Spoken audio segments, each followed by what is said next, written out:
Hello guys, ഇന്നത്തെ vlog എന്തെന്ന് വെച്ചാൽ ഒരു ഈവനിങ് വ്ളോഗാണ്. ഞാൻ ട്യൂഷൻ എടുക്കാൻ പോയിട്ട് ട്യൂഷൻ കഴിഞ്ഞിട്ട് ഇങ്ങനെ നിന്നപ്പോഴത്തേക്കാണ് ആര് വന്നേക്കുന്നത്, ചേച്ചി വന്നേക്കുന്നത്.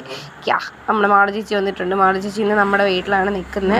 അപ്പോൾ മാളു ചേച്ചി ട്യൂഷൻ കഴിഞ്ഞ് എന്നെ വിളിക്കാൻ വന്നതാണ്. ട്യൂഷൻ കഴിഞ്ഞെന്ന് പറയുമ്പോൾ ഞാൻ ട്യൂഷൻ എടുക്കാൻ പോകുന്ന കേട്ടോ, പഠിക്കാൻ പോകുന്നതല്ല.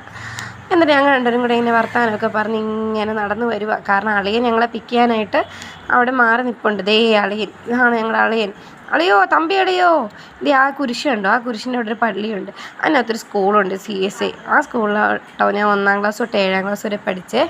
അങ്ങനെ നമ്മൾ സ്കൂളിൻ്റെ ഭംഗിയൊക്കെ ആസ്വദിച്ച് അളിയൻ്റെ കൂടെ ട്രിപ്പിൾസ് അടിച്ച് കയറി ഞങ്ങൾ സ്കൂട്ടിയിൽ. വീടിൻ്റെ തൊട്ട് താഴെ ആയതുകൊണ്ടാട്ടോ ട്രിപ്പിൾസ് അടിച്ചേ. അതുപോലെ എനിക്ക് ഹെൽമെറ്റ് വയ്ക്കാതെ ആരും പോകരുത്. ഞങ്ങൾ മൂന്നുപേരും കൂടെ കാര്യമൊക്കെ പറഞ്ഞ്, ഞങ്ങൾക്ക് എപ്പോൾ കണ്ടാലും സംസാരിക്കാൻ ഒത്തിരി കാര്യങ്ങളുണ്ട്. ഞങ്ങളിങ്ങനെ സംസാരിച്ച് മൂന്നുപേരും കൂടി ഇങ്ങനെ പ്രകൃതി സൗന്ദര്യമൊക്കെ ആസ്വദിച്ചതേ. അതാ യൂണിവേഴ്സിറ്റി ക്യാമ്പസിൻ്റെ ഹോസ്റ്റലിലെ വഴി. ആ വളവിൻ്റെ താഴെയുള്ള വെള്ള കളർ പെയിൻ്റ് അടിച്ചാണ് എൻ്റെ വീട്, നമ്മുടെ വീടേ. നമ്മൾ വീടിൻ്റെ അവിടെ എത്തി. ചേച്ചിയാണെങ്കിൽ കട്ടൻ ചായയൊക്കെ ഇടുവാണ്. അമ്മയെ തപ്പി നോക്കിയിട്ട് അമ്മയെ കാണാനില്ലായിരുന്നു. അപ്പോൾ അവർ പറഞ്ഞു ഒരു സാധനം ഉണ്ടെന്ന് പറഞ്ഞിട്ട് എനിക്ക് അഡ്വാൻസ് ബർത്ത്ഡേ ഗിഫ്റ്റായിരുന്നു തന്നത്. അത് കഴിഞ്ഞിട്ട് ഞങ്ങൾ വീണ്ടും ഇങ്ങനെ വർത്താനമൊക്കെ പറഞ്ഞുകൊണ്ട് കിടന്നിട്ട് അപ്പോഴത്തേക്ക് അമ്മയാണെങ്കിൽ ദോശ ഉണ്ടാക്കിയിട്ട് ദോശ കഴിക്കും പിള്ളേരെന്ന് വഴക്ക് പറഞ്ഞ്. ഞങ്ങൾ ഓൾറെഡി ബിരിയാണി ഓർഡറാക്കി വെച്ചിരുന്നു. പിന്നെ അളിയെ മാത്രം ഒരു ദോശ അമ്മ വിഷമിക്കേണ്ടെന്ന് പറഞ്ഞ് കഴിച്ചു. അതിനെ